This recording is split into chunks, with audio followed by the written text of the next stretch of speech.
नमस्कार। Capital TV पर सबसे बड़ा सवाल देख रहे हैं आप।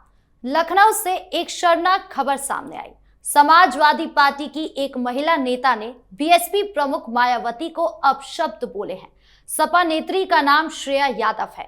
फेसबुक पोस्ट पर दलित लीडर मायावती के खिलाफ अपशब्द बोलने के आरोप में एफआईआर दर्ज कर ली गई है।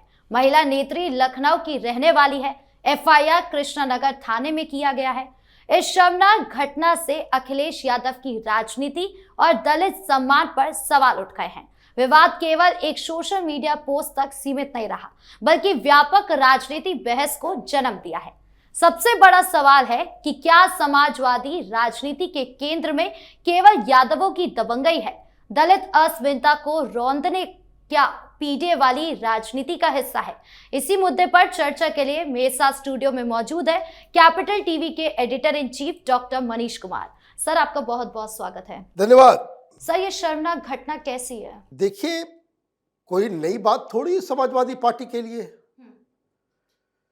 ये पीडीए आपने अभी तक एक्शन क्यों नहीं लिया? बस आप जरा सोचिए, किसी दलित लीडर के ऊपर भारतीय जनता पार्टी की किसी नेत्री ने इस तरह का अपशब्द कह दिया होता, पूरे देश में भी आग लग गई होती जी। इस चीज को समझना जरूरी है कि ये वोटों के सौदागर, ये मुसलमानों के वोट के लिए लालायित रहने वाली पार्टियां जो फर्जी सेक्युलरिज्म का ढोंग रचती है, कितना बड़ा पाप हुआ है और पूरा सन्नाटा छाया हुआ है। इसका मतलब क्या हुआ? इसका मतलब यह हुआ कि मायावती जी को गाली दिलवाई गई है। यह अखिलेश यादव के आदेश पे हुआ है। गाली क्यों दिलवाई गई है? भाई आप देखिए क्यों दिलवाई गई। वो इसलिए कि देखिए, एक बात समझिए, मायावती जैसी लीडर जो है सदियों में पैदा होती है। वो क्या पॉलिटिक्स करती है, क्या नहीं करती है, किस जाति की है, वो उसको छोड़ दीजिए। समाज में जिस तरह का सोशल ट्रांसफॉर्मेशन वो करके आई है, उसकी कोई मिसाल नहीं है। वो अलग बात है कि उनको उतना ड्यू क्रेडिट नहीं दिया जाता, लेकिन कोई अपशब्द कहेगा क्यों? क्योंकि दो प्रमुख मुद्दों के ऊपर मायावती जी ने एक स्टैंड लिया जी। एक, ये जो यूजीसी का जो बवाल चल रहा है, उस पे मायावती जी ने कहा कि इस तरह का कानून का गलत इस्तेमाल हो सकता है। और दूसरा, ये नेटफ्लिक्स वाले बदमाश,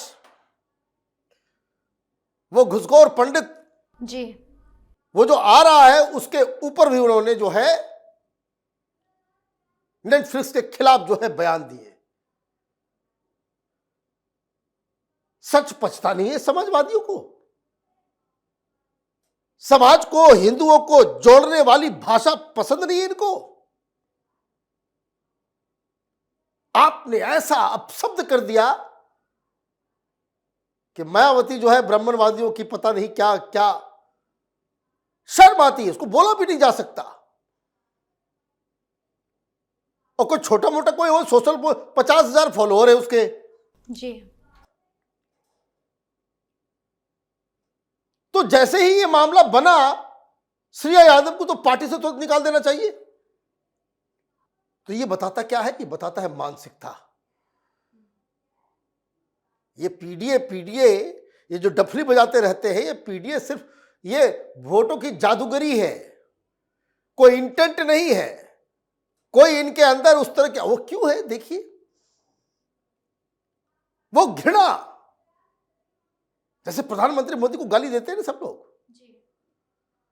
जैसे कैसे मुसलमान सब योगी आदित्यनाथ को गालियां देने के लिए एकदम बिल्कुल उनका तन बदन में आग लग जाता है, उसी तरीके से ये समाजवादियों को मायावती को देखते ही उस तरह की भावना पैदा हो जाती है। ये लखनऊ कांड कोई भूलने वाली, गेस्ट हाउस का जो कांड है वो भूलने वाली थोड़ी है। 95 की घटना है, लेकिन अभी तक उसको याद किया जाता है। वो तो भारतीय जनता पार्टी के कुछ लोग वहां जाकर के उनकी जान बचा ली।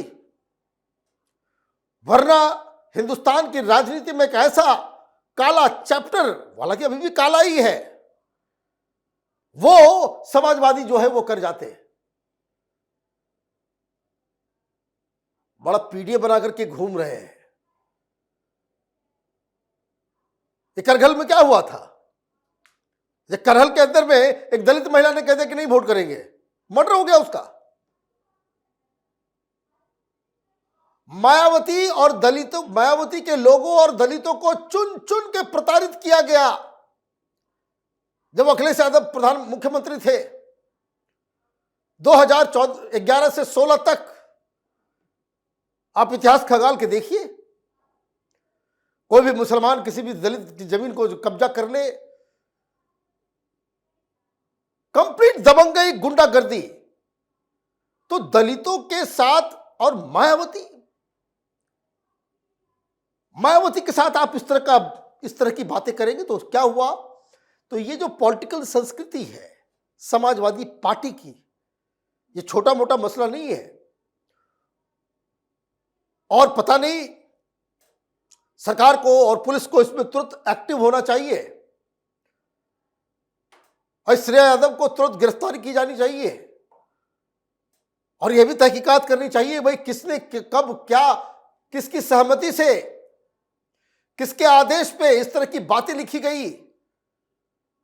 ऐसा तो नहीं है कि भाई आजकल सोशल मीडिया पे ही तो समाजवादी पार्टी चल रही है, कौन क्या लिख रहा है, कौन क्या ट्वीट कर रहा है, यही इसी पे पूरा ध्यान है, पूरा फोकस पार्टी का। जनता के बीच में नहीं जाना है।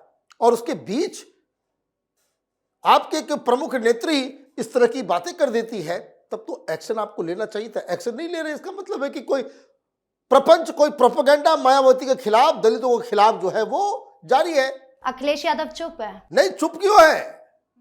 अगर यही बात उनकी किसी पार्टी की कार्यकर्ता किसी मुस्लिम लीडर के लिए या महिला मुस्लिम लीडर के लिए इस तरह के शब्दों का इस्तेमाल कर दी होती,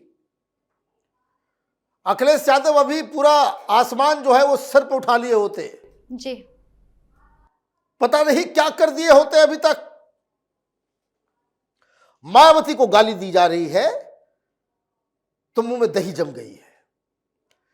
तो आप इस बात को समझिए कि ये जो जातिवादी पार्टियां, वैसे कहेंगे क्या अंबेडकर, वैसे कहेंगे क्या फूले, कहेंगे क्या कि भाई संविधान, ये मुस्लिम परस्त पार्टियां, ये सब लोगों को छलने के लिए, उनको जो एन केन प्रकार आपको सत्ता लेकर के, और कहीं से ऐसा लगता है जैसे कैसे बातचीत चल रही है कि भाई लग रहा है भाई मायावती जो है वो इस बार तैयारी ज्यादा कर रही है। ये प्रॉब्लम कब से हुआ है? जब मायावती अभी जो लखनऊ में की रैली 4 लाख 5 लाख लोग आ गए, अखिलेश यादव को तो कुछ सुनने नहीं आता। तो मायावती का ये पुराना स्टाइल रहा है कि लखनऊ में रैली अगर बड़ी हो जाती है तो मायावती जो है कमबैक हो जाता है उनका। और वो जब से हुआ है तब से समाजवादी पार्टी जो है वो छटपटा रही है जी। तो ये मुझे लग रहा है कि इसके ऊपर सरकार को इमीडिएटली एक्शन भी लेना चाहिए और इस तरह के नेता किसी भी पार्टी का हो उसके खिलाफ सख्त सख्त कार्रवाई होनी चाहिए। जी, इस मुद्दे पर जानकारी देने के लिए आपका बहुत बहुत धन्यवाद। धन्यवाद। तो भले ही समाजवादी पार्टी खुद को सामाजिक न्याय की राजनीति का प्रतिनिधि बताती है, खुद की पीडीए यानी पिछड़ा, दलित और अल्पसंख्यक का सबसे प्रमुख चेहरा घोषित करती रहती है, मगर सच यही है कि समाजवादी पार्टी की सरपरस्ती मिलने पर पिछड़े और अल्पसंख्यक दलितों के खिलाफ खुलकर अपराध करने पर उतर आते हैं। ये समाजवादी पार्टी का सोचा समझा पैटर्न है। एक बात तो पूरी तरह साफ है कि समाजवादी पार्टी चाहे कुछ भी कर ले, उसके संरक्षण में हुए पाप इतने संगीन हैं कि दलित समाज समेत कोई भी सभ्य समाज कभी माफी नहीं दे सकता। आपकी इस पूरे मामले को लेकर क्या राय है, कमेंट बॉक्स में जरूर बताएं। धन्यवाद।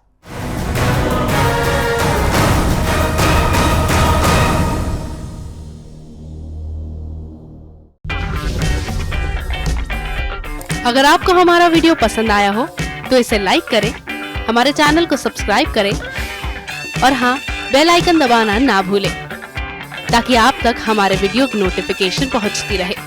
आप अपना सुझाव हमें कमेंट बॉक्स में दे सकते हैं। हमारे साथ जुड़ने के लिए शुक्रिया।